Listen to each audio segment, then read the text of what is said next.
going through the first transition makes you hyper aware of what you want, what you don't not want, what you're willing to tolerate, what your needs are. And so I wasn't digging through all of that the second time around.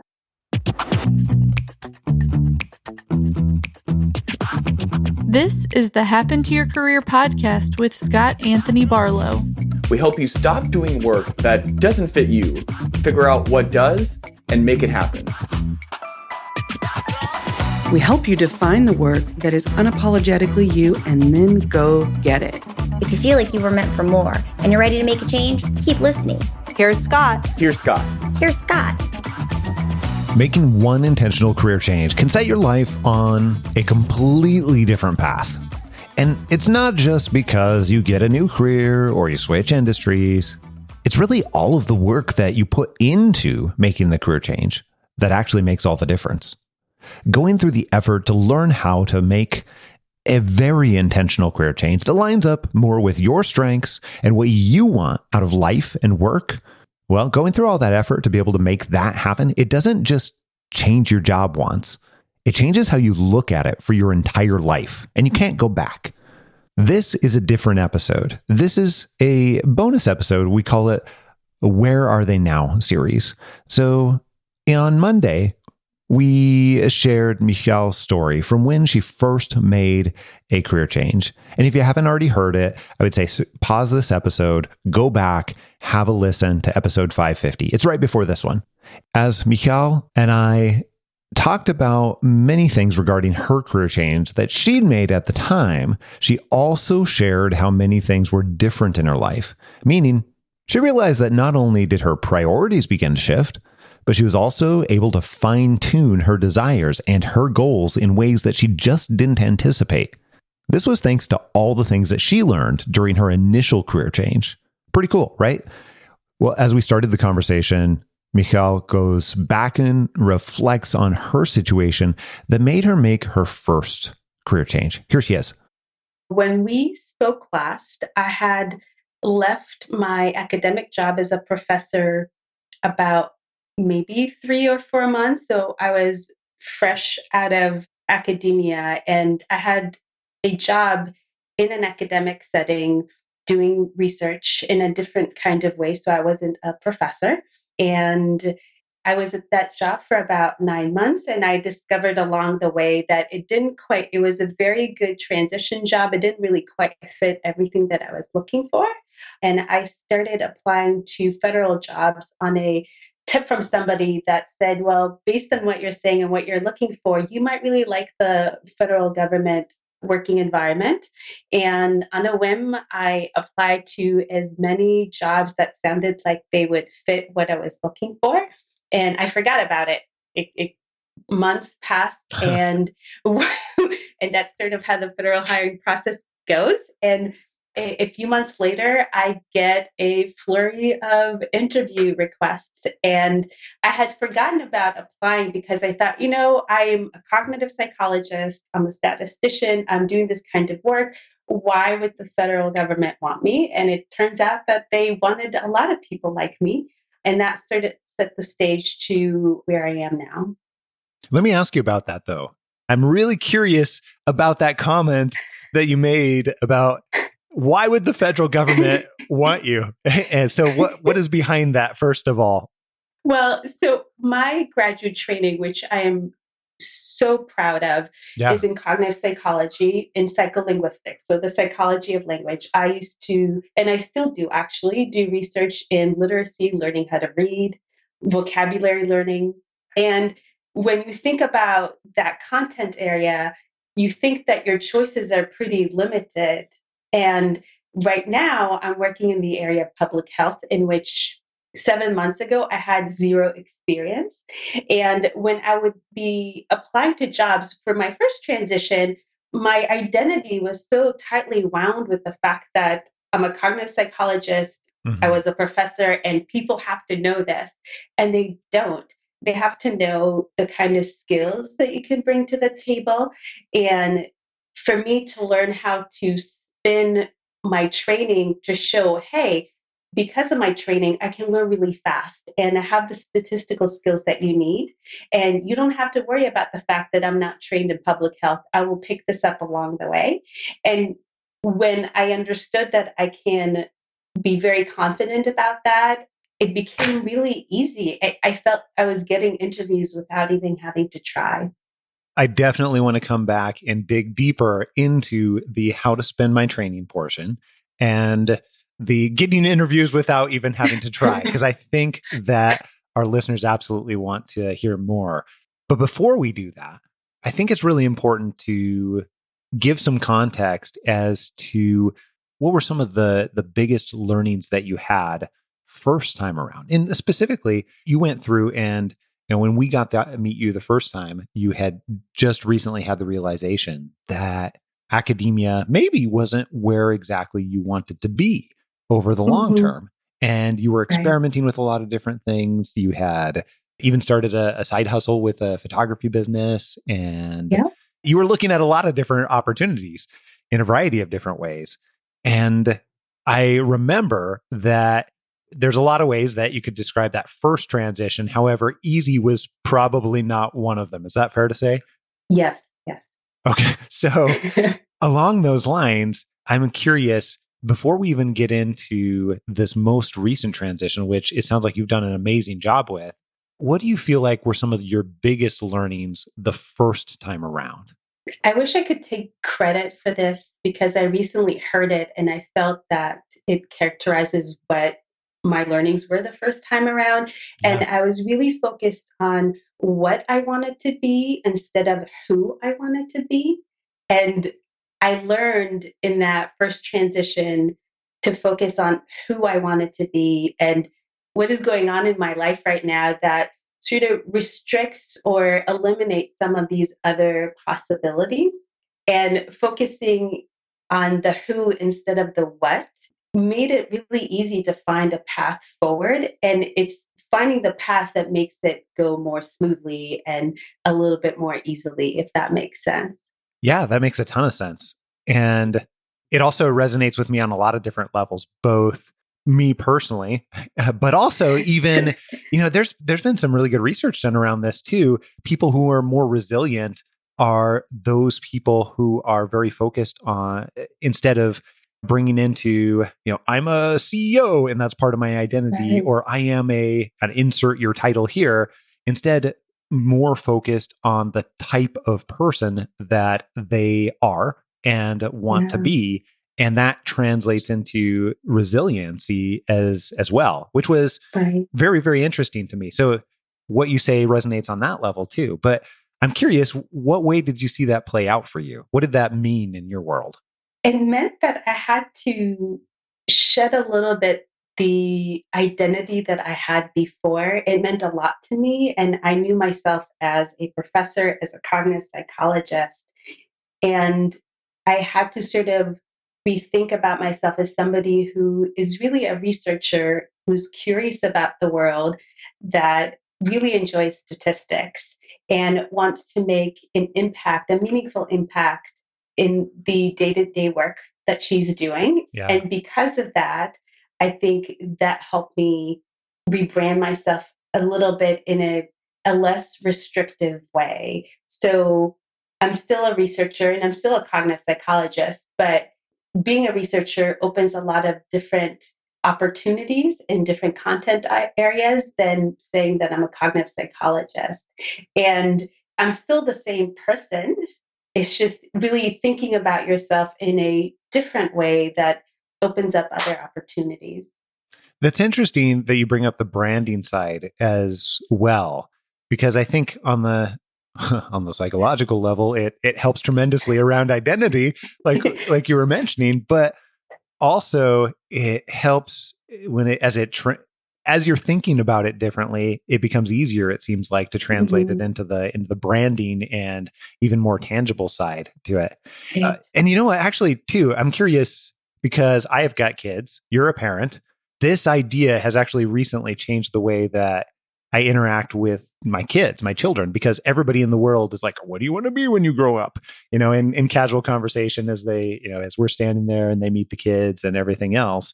And we have, especially recently, worked really hard to not cause people to think about them, or not cause our children to think about themselves as any one particular thing. Like my son plays hockey, and instead of identifying as a hockey player, having him identify more as the type of person who's going to give his all into sports or whatever it is that he does, and be all in, and that type of thing.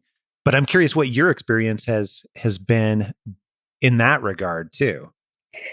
It's been really hard because, Yeah. and I'm laughing because for people like me who've had similar experiences, you're going to school and you're investing so much time in the what, Yep. right? You're going Yep. to be this thing, and then you go and do this thing, right? You have arrived and you get there and you look around and you said, well, I don't know that I want to be this what, right?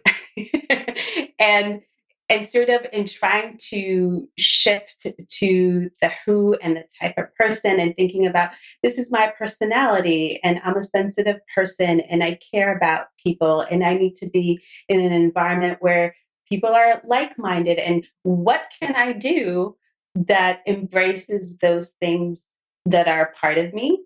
And it's it's really, really hard. I speak about it like, oh, it was really, really easy. I just sort of thought about myself in a different way. But I think that's why in the past 3 years, I think I started working with Lisa Lewis 3 years ago. I think that's why it has taken me that long to get to this point, and I can see myself changing over time. So I'm trying to think about, once I get to a certain space, that I will still be evolving, and in 5 years or 10 years, I might want to do something different, and that's okay. I'm trying to commit to the moment and the short term and do the best work that I can do that is aligned with who I am, and worry about the rest later. One of the things that you mentioned to me before we really got into this conversation and hit the record button is that compared to your first transition, the second transition was much easier. Yes. And I'm curious, one, what you meant by that.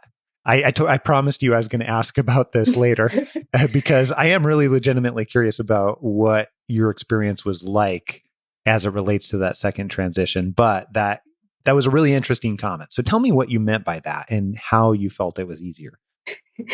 I think going through the first transition makes you hyper aware of what you want, what you don't not want, what you're willing to tolerate, what your needs are.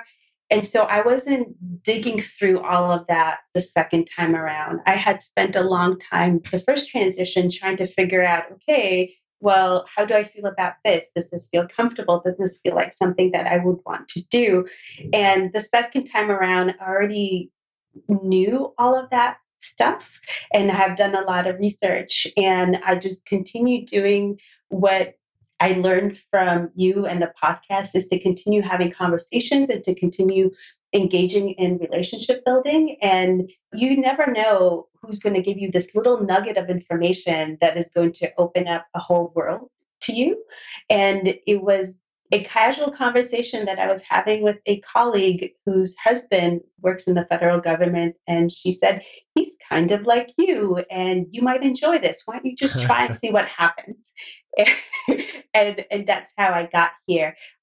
So one of the reasons why I think the second transition is a lot easier is because you do all the hard work the first time, and you're always meta aware of, this works for me, this doesn't. And when you feel that things are going awry, or you have a sense of, I want something more, it's a little bit easier to get on that job search train and to start doing the work.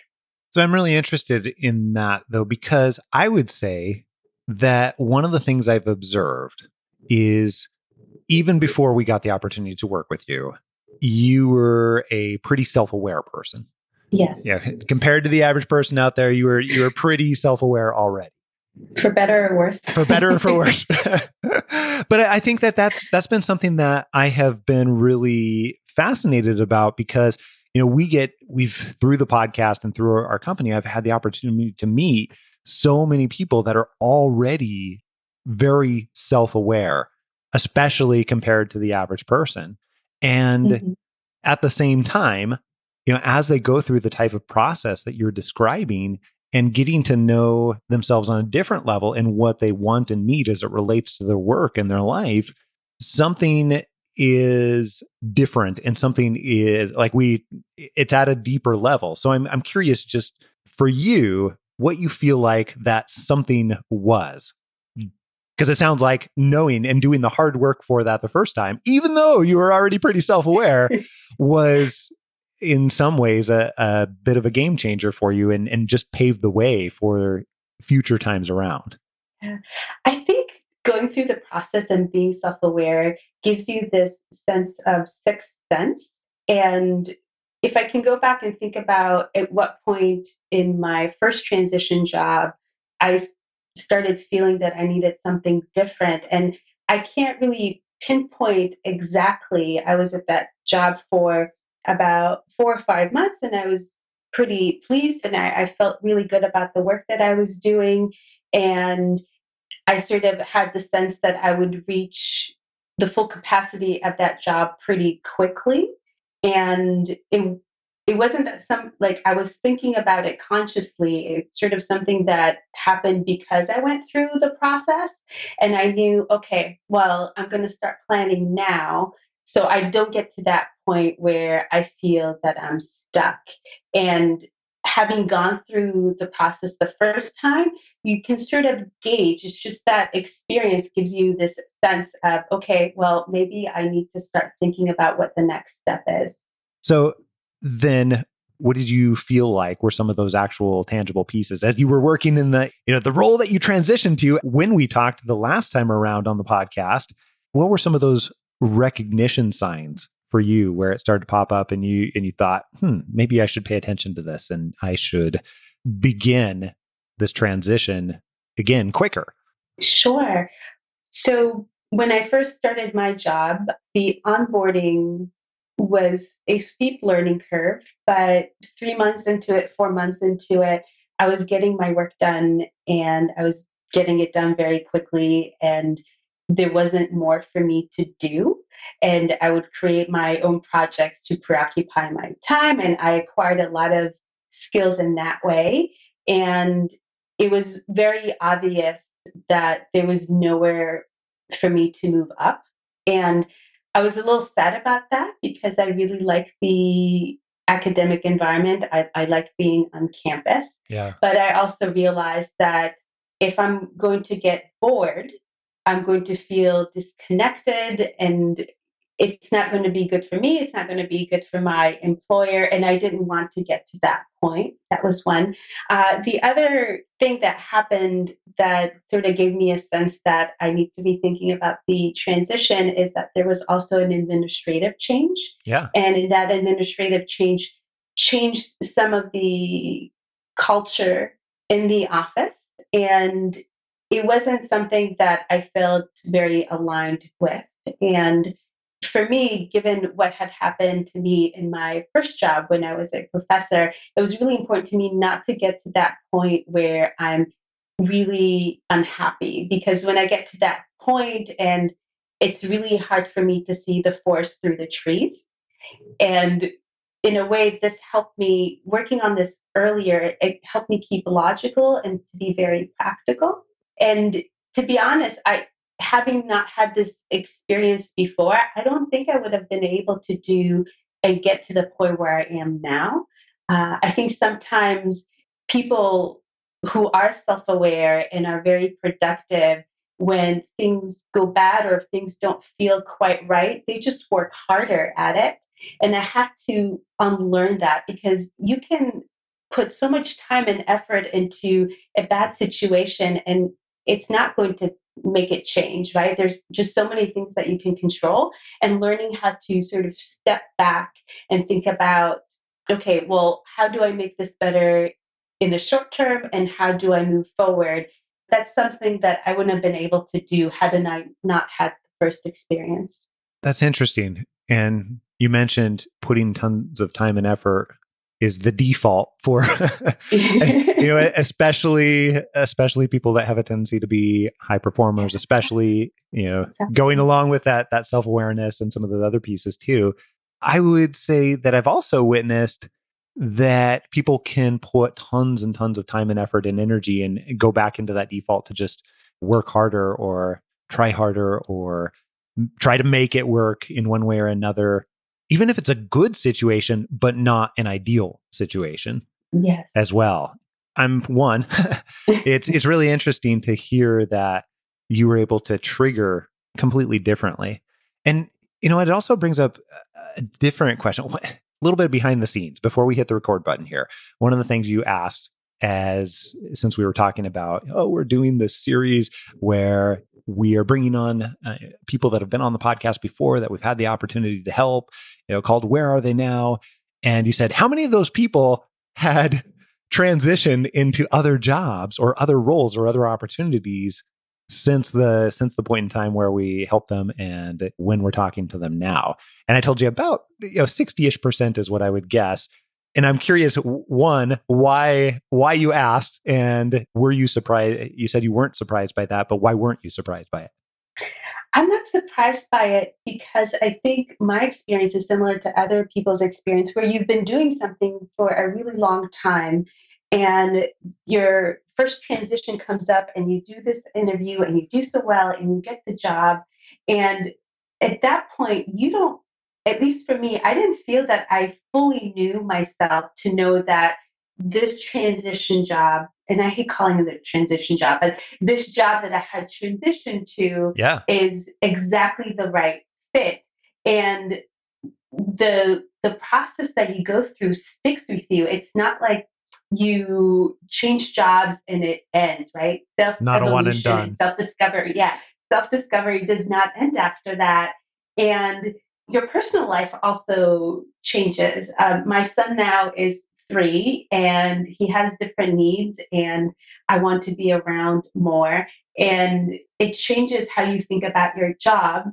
So it's not surprising to me that the first job after that transition may be a good fit, but it might be not be the ideal fit, and another transition might be required. It was true for me, and I would assume that it would probably be true for others as well. But I think what I'm hearing from you and what I've been putting together and what's been really fun for me as I've been having these conversations is that I've heard similar things again and again to what you said earlier, actually, in that it paves the way for something that is even more ideal or even better. Right. Or something that you couldn't quite imagine at that particular time until you had that continuous iteration that you're talking about. I can't remember what word you used. I think you used evolution, maybe. Yes. And I think the things that I was thinking about when I wanted to make my first transition were completely different than the things that I was thinking about for my second transition. So for my first transition, I was really focused about, as I said, rebranding myself, taking the essence of what I can do and showing somebody else that I could be of value through what they're doing. And that was my focus. The second time around, I was focused about meaningful work again, but also thinking about how does this job fit into my lifestyle and how will it fit for the things that I'm thinking about doing in the future. Mm. And the thought processes were completely different. That's pretty cool. And I don't want to gloss over how this second transition was made, because at the beginning of this, you said, I really focused on how to spend my training and my learning into this next role here. So I'm really curious, what did you mean by that? And how did you do that? So the market for research psychologists is much bigger than the market for a cognitive psychologist. Even though a cognitive psychologist is a research psychologist, Yes. and the training is very similar. We are all trained in how to do good research and statistics and making sure that the science is good. So thinking about in making that second transition, thinking a little bit more broadly because I wanted to do impactful work.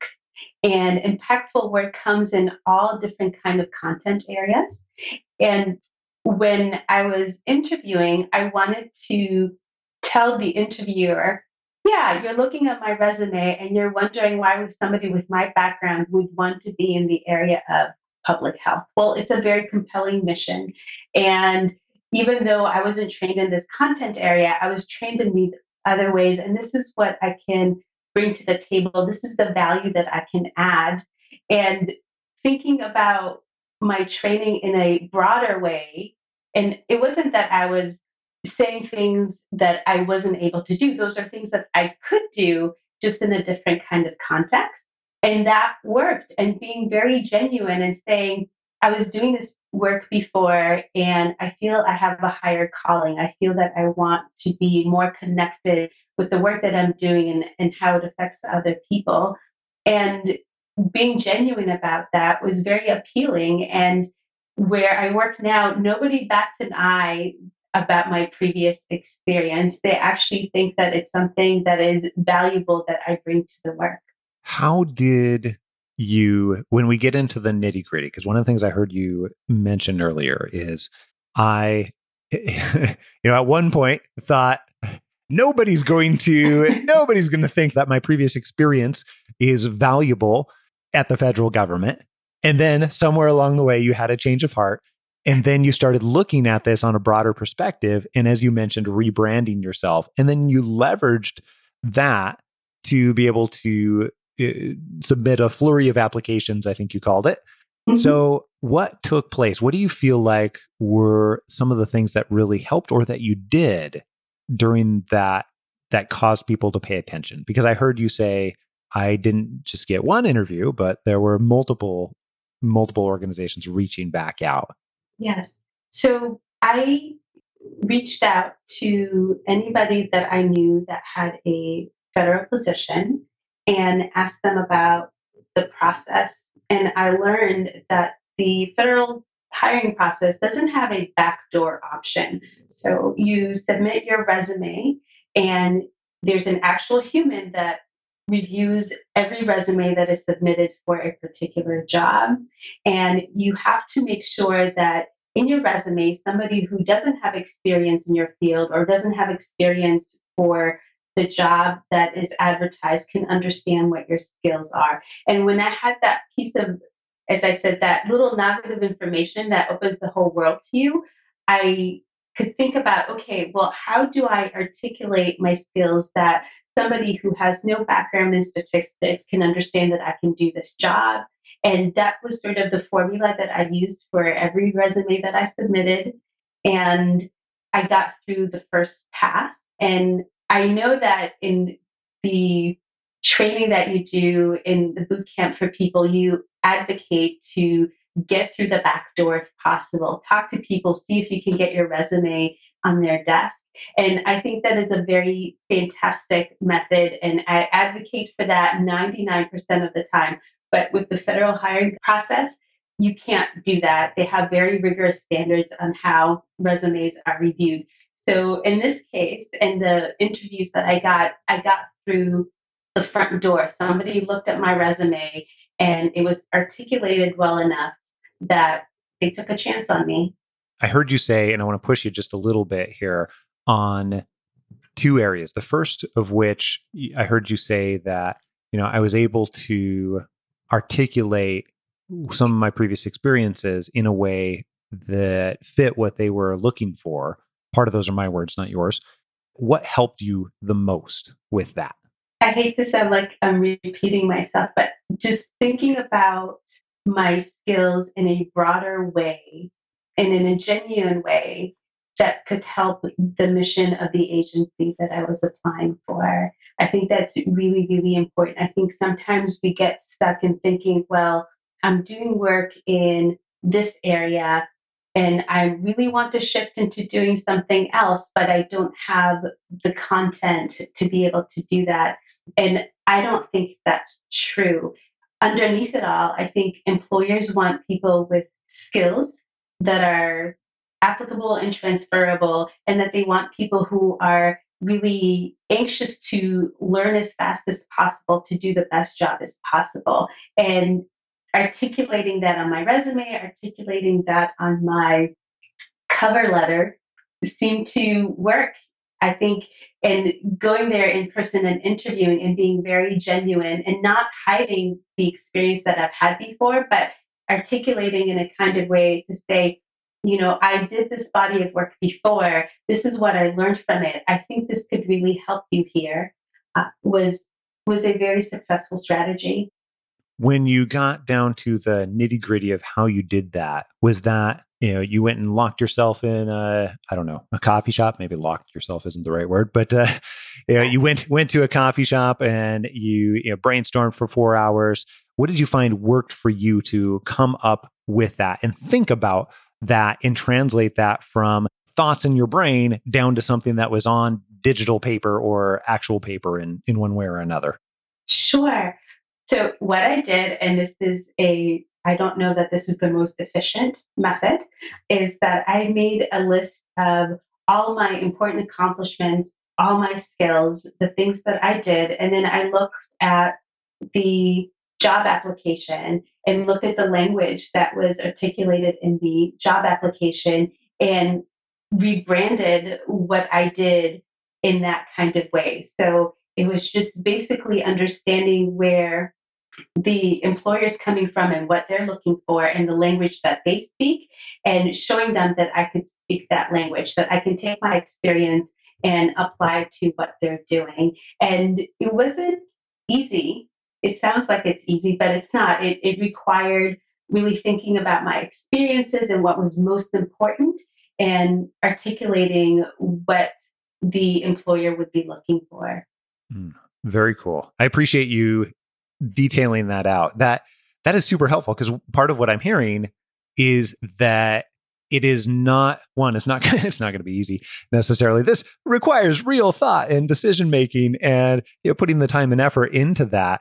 But then the other thing I am hearing from you is that as you sat down with that brainstormed list of all of your accomplishments and results and everything that came along with it, then a big part of that, about that, was knowing and understanding and doing some of the research on the organization, and then taking also the job post and then the language that is used in there and translating it into that. Is that a fair summary of what you did? Yes. And if I can offer the listeners a little bit of a tip. Please. If you do this kind of work, your resume will stand out, because 90% of the people, they just submit their resume. They don't alter it to fit the job requirements or the description or the mission of the organization. And if you spend the time writing a well-articulated cover letter that shows that you're very interested in the job and why you're interested in it, and let your resume reflect that, it's very easy to get to the top of the stack. We're in the process of hiring for a marketer and growth hacker for our organization. And that is literally what the job of that person is to do, or at least a portion of the job, I should say, is know and understand the people that we work with and translate a lot of what we do into the language of the people that we work with. And that serves as our marketing and our content. So I fully expect people to be able to do that in our process. And it blows me away that even for somebody who that is literally their job, we still get tons of things that do not meet that criteria at all and are not what you just described. So yes, you will go to the top of the stack in a variety of different ways. And even though it's difficult, it's far easier to make that happen than what you imagine. And I do want to say that I have, just as a note, although it's not easy necessarily to go in the back door, there's a variety of different ways that I have been successful in helping other people go through the back door in federal government and still live within the systems that are in place. For example, one very, very easy way, I shouldn't say easy, one very, very simple way that has happened is being able to get in touch and befriend some of the recruiters, so they have one other additional extra incentive to pull your resume out of the stack, in addition to the amazing language that is used inside your resume and application. Yeah. So that's just one out of many. But I will say, to your point, that there are a lot of systems in place, and it's easier to work within those systems, even when you're going through or attempting to go through the back door, if you will. So that is true. And if I can add another little tip, I didn't know this while I was applying, Yeah. but now that I've been in the system, I do know this is to be true. So on federal job applications, at the bottom of the job description, there will be an email there. And that email actually goes to a person, a live person who will answer your questions. And so if you have questions about the job application, you should email them. And even if you don't have questions about the job application, you should email them to show that you're interested. And if they can't answer your question, they will tell you that you can't. But it's that little boost that gives you a bit of visibility that you wouldn't have otherwise. Absolutely. I appreciate that tip. And speaking of giving advice and tips, here's what I'm really curious about. You've gone through now multiple transitions. And if you think way back to that first time around for just a moment, because we've got many listeners that are in that position. You were even a listener in that position the first time you and I got to chat. Oh my goodness, a year and a half, 2 years ago, right?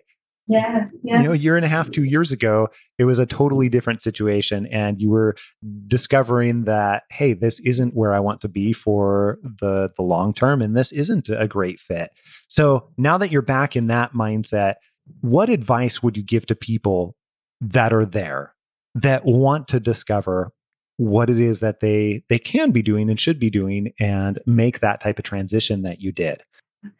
I think the first thing that I would say, it's okay that you don't like what you thought your dream job is going to be. And it's going to take a while to feel that it's okay, that it's never a loss. All experiences are valuable experiences.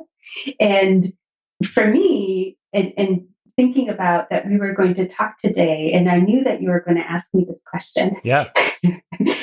For me, what feels like took so long, and looking back, it's not really that long, is getting to the point of saying to myself and meaning it that it's okay that I don't like doing what I'm doing right now. And because I worked so hard for it and I got to this point, and you feel that, well, I've invested all this time, I don't want to let this go. And it's okay to let it go. And it's just a part of the evolution of yourself. You're going to discover that there's a lot of different things that you might like to do. And, tap into those things and do little experiments and try things out and see whether you like it or not. But at the end of the day, don't ever feel bad about yourself for wanting a change, because that is what's going to hold you back. Getting that interview or submitting resumes or working on relationship building is hard, but the hardest work, I think, is coming to terms with and being okay with wanting to make a change.